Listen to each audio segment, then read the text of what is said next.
अब एक प्रश्न उठा कि 12 महाभागवतों में भीष्म महाभागवत हैं और परम भागवतों में भी भीष्म महाभागवत हैं। इस महाभागवत के भीतर असुर का प्रवेश कैसे हो गया, यह प्रश्न है।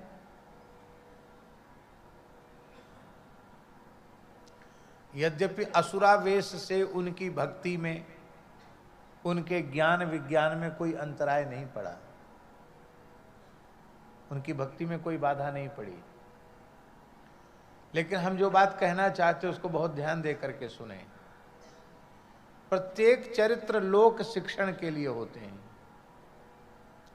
उनमें कोई अंतर, उनकी भक्ति में अंतर नहीं आया, पर इस चरित्र के माध्यम से पितामह भीष्म शिक्षा दे रहे हैं कि मेरे जैसे सिद्ध कोटि के भक्त के द्वारा भी विमुख प्राणियों का संग करने के कारण और दुष्ट प्राणियों का, विमुखों का अन्न खाने के कारण असुरों को छिद्र मिल गया, असुरों ने प्रवेश कर दिया।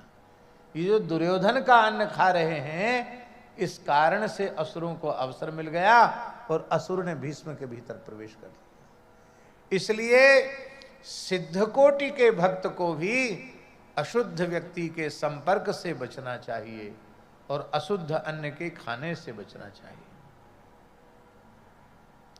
हमारे यहाँ बहुत पुरानी बात नहीं है, 25-30 साल पुरानी बात है। राधा वल्लभ संप्रदाय के एक संत थे वृंदावन में, उनका नाम था श्री दंडोती बाबा। बड़े अद्भुत संत थे। उनका जीवन चरित्र पूज्य बाबा श्री नवेली शरण जी ने लिखा है, जो प्रकाशित है, अवश्य पढ़ना चाहिए। बहुत अद्भुत संत थे दंडोती बाबा। जीवन भर दंडोती परिक्रमा की, इसलिए दंडोती बाबा के नाम से प्रसिद्ध हो गए। भगवान का प्रत्यक्ष साक्षात्कार उनको हुआ था। आप विचार कीजिए कैसी अद्भुत उनकी भक्ति होगी। उनके गुरुदेव बादक ग्राम में विराजते थे, जहां महाप्रभु हितरवंश जी का प्राकट्य हुआ है। और गुरुजी जब निकुंज गमन कर गए तो उनको अपने गुरु के वियोग की असह्य पीड़ा हुई और उन्होंने वो छोड़ दिया और छोड़ करके वो बरसाना रहने लग गए। 9 वर्ष तक गुरुजी के वियोग को सहन किया। कितने वर्ष तक? 9 वर्ष तक बहुत गुरुजी की पीड़ा रहती। एक दिन ऐसा हुआ, 9 वर्ष के बाद एक बार इतने मन में दुखी हो गए कि जब गुरुदेव ही इस धरती पर नहीं है तो मैं जीवित रहकर क्या करूंगा। आत्महत्या करना महापाप है, वो सोचना नहीं है, अनशन करके प्राण त्याग देना। अन्न जल का त्याग कर दिया, कोठरी में बंद हो गए। कोठरी में तो रहते ही थे, भीतर से बंद कर लिया। 7 दिन तक बिना खाए पिए बीत गया उनको, न अन्न न जल। तो श्री गुरुदेव 9 वर्ष पहले पधार गए थे, वही उनके गुरुदेव उनकी कोठरी में प्रकट हो गए, सदेह प्रकट हो गए।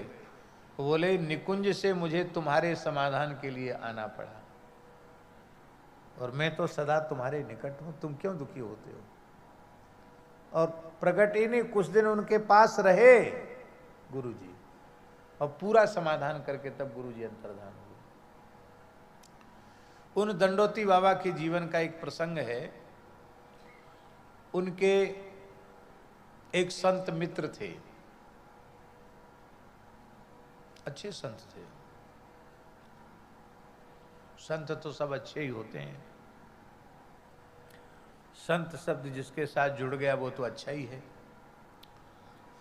प्रेमी थे, साधु से भी प्रकृति के थे। उन्होंने अपने स्थान में एक बड़ा भंडारा किया बगीची में। वृंदावन के सब साधु संत बुलाए और राधा वल्लभ शरण जी दंडोती बाबा को भी बुलाया कि नहीं आपको आना पड़ेगा। उनके विशेष आग्रह के कारण वे आए। कोई एक मारवाड़ी राजस्थान के थे, उनके पिताजी पधार गए थे और उनके तिरोभाव का भंडारा था, ऐसा था। तो श्री राधा वल्लभ शरण जी दंडोती बाबा जैसे ही मानसी सेवा में बैठे दूसरे दिन, तो भजन में बिल्कुल मन नहीं लगा।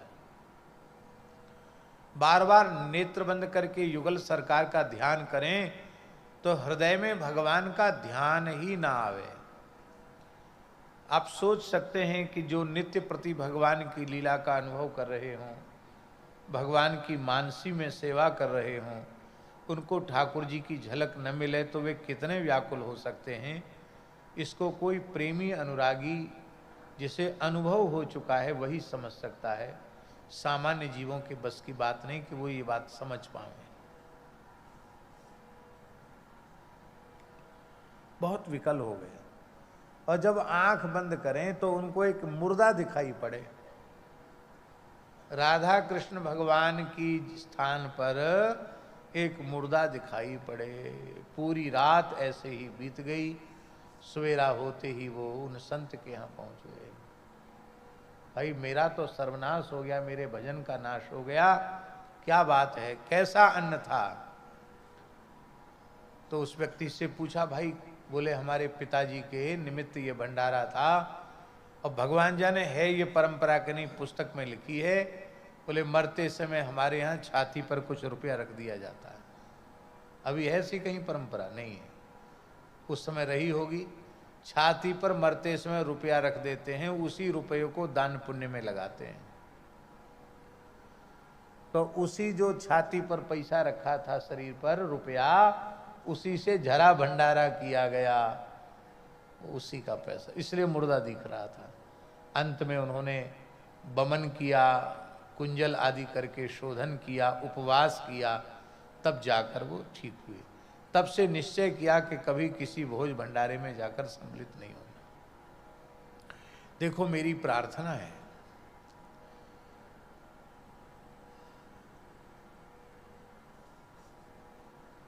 मृत्यु भोज को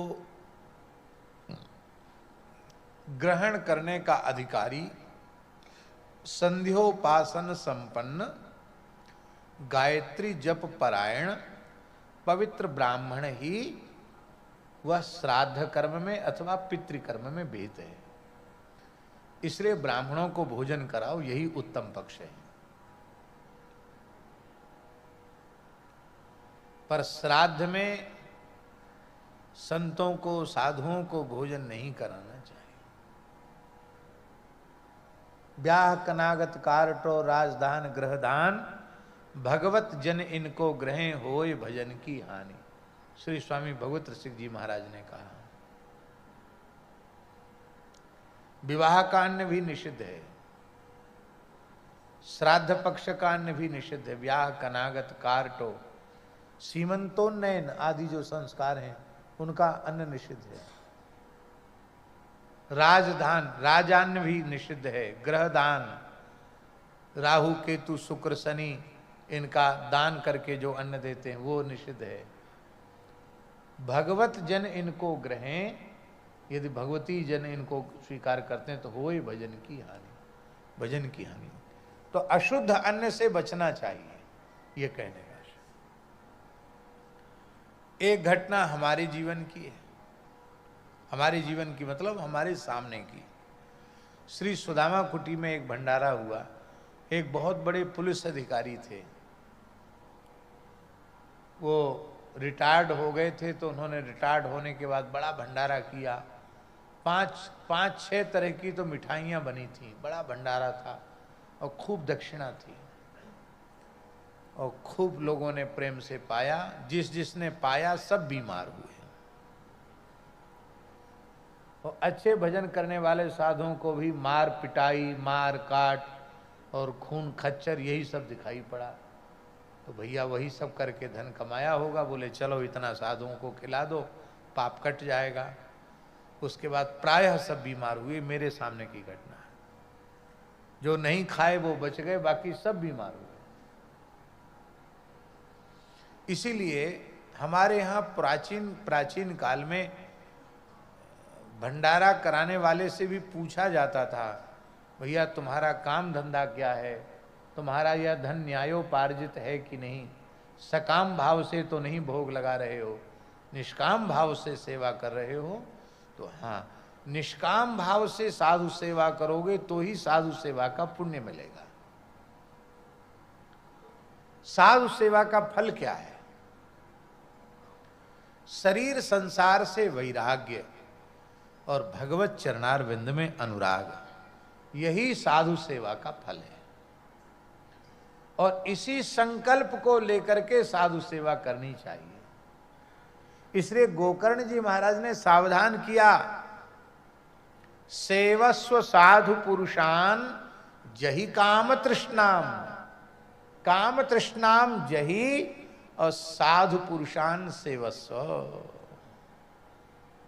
काम तृष्णा को त्याग करके साधु पुरुषों की सेवा करो, ये भगवान की आज्ञा है, गोकर्ण जी की आज्ञा है। तो अशुद्ध अन्न खाने के कारण असुरों को अवसर मिल गया।